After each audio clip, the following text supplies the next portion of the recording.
சாப்பிட்டு முடிச்சதுக்கப்புறம் வந்த வேலையை பார்க்கணும். ஃபன் சிட்டிக்காக தான் மெயினாக வந்ததே. பசங்க ரொம்ப ஆசைப்பட்டு கேட்ட ஒரு விஷயம் தான் இது.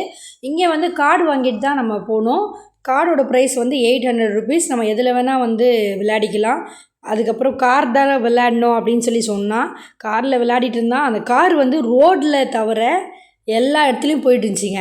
இடித்து கிடிச்சு அது அப்படியே உருண்டு பிரண்டு ஒரு வழியாக எப்படியோ ஒரு போயிடுச்சிங்க. அது கண்டிப்பாக சொல்லணும். அது எப்படி விளையாண்டான்னு எனக்கு தெரியல.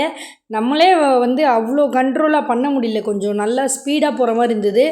எப்படியும் ஒரு வழியாக ஃபினிஷ் பண்ணிட்டான். போதண்டா அதுலேருந்து ஏந்துடுறான் நான் அவனை சொல்கிறதுக்குள்ளே, இல்லை நான் இன்னொரு ரவுண்ட் விளையாடுறேன்னு, இதிலே எல்லாத்தையும் வேஸ்ட் பண்ணாத, மீதி எல்லாத்துலேயும் நம்ம விளையாடணும் அப்படின்னு சொல்லிட்டு அவனை ஒரு வழியாக கிளப்பி விட்டுட்டேன். எல்லாருமே அந்த வாட்டர் கன் விளையாடிட்டு இருந்தாங்க. நான் அது விளையாடணும்னு ஆசைப்பட்டான். சரி அதையும் நான் பண்ணேன். அது வந்து சரியாகவே அவனுக்கு பண்ண தெரில. இதுக்கெல்லாம் வந்து இன்னும் நல்லா நாலேஜ் வரணுங்க. நான் கொஞ்சம் பெரிய ஆளாக வந்து வரணும். அங்கே உட்காந்துருக்க எல்லாருமே வந்து கொஞ்சம் பெரிய சைஸில் தான் இருக்காங்க. இவன் மட்டும் தான் குட்டியாக இருந்தான். இருந்தாலும் அந்த தண்ணி அடிக்கிறது வந்து ரொம்ப அவனுக்கு பிடிச்சிருந்தது. சரி ஏதோ பண்ணுறா அப்படின்னு சொல்லிட்டு அது முடிஞ்ச அப்புறம் தண்ணி வரலன்னு வேறு பேசிகிட்டு இருந்தான். சரி இதில் விளாட்றா அப்படின்னு சொன்னேன். அந்த வாட்டர் வந்து அந்த ஃபோர்ஸில் அடிக்கிறது அது நல்லா அவங்களுக்கு பிடிச்சிருந்தது. சும்மாவே வீட்டில் வாட்டர் கன்னை வச்சு தான் விளையாடிட்டு இருப்பாங்க. இது இன்னும் கையில் கிடச்சா விடுவாங்களா? சரி விளாடுங்கடா உங்கள் டேடா அப்படின்னு சொல்லிட்டேன். இது நல்லா இருந்துச்சு. ஒரு பையன் விளையாடிட்டு இருந்தான். ஆனால் இது வந்து ரொம்ப குட்டி பசங்க விளையாடுறதுங்க. இருந்தாலும் நான் ட்ரை பண்ணுறேன் அப்படின்னு சொல்லிட்டு பண்ணிட்டு இருந்தான். ஆனால் நாங்கள் அதுக்கு கார்டு அக்செப்ட் பண்ணலை.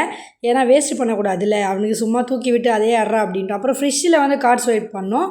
ஃபிஷ்ஷு செம்மையாக இருந்ததுங்க. அது வந்து தூண்டில் இருக்குது இல்லையா, அதுலேருந்து எடுத்து ஒன்று ஒன்றா வந்து உள்ளே போடுற மாதிரி. அதை சும்மா ஒரு ரவுண்ட் தான் திருப்பணும். ஆனால் இந்த பசங்க போட்டு திருப்பினதில் அது உடஞ்சிரும் போல இருக்குது. ஆனால் இது ஜாலியாக இருந்ததுங்க. இருந்ததுலே வந்து இதுதான் எனக்கு ரொம்ப பிடிச்சிருந்தது. ஃபிஷ்ஷை தூக்கி அந்த தூண்டிலில் போடுறது செம்மையாக இருந்தது. அந்த தூண்டில் வரும்போதெல்லாம் அதை ப்ரெஸ் பண்ணும்போது செம்மையாக இருந்தது. அந்த நடுவில் இருக்க அந்த பட்டனை ப்ரெஸ் பண்ணால் தூண்டில் வெளியில் வரும். அதுக்கப்புறம் அதை திருப்பினா அதை எடுத்துகிட்டு போய் மேலே அப்படியே வந்து சேர்த்துரும். நல்லா இருந்தது இது பார்க்கும்போது. 2 சைடுமே அதே தான் இருந்தது. நிறைய பசங்க இதை லைக் பண்ணி பார்த்தாங்க. இதுக்கப்புறம் நெக்ஸ்ட் கேமும் இருக்குது. தொடர்ந்து வாட்ச் பண்ணுங்கள். பார்ட் 8ம் வரப்போகுது. தேங்க்யூ.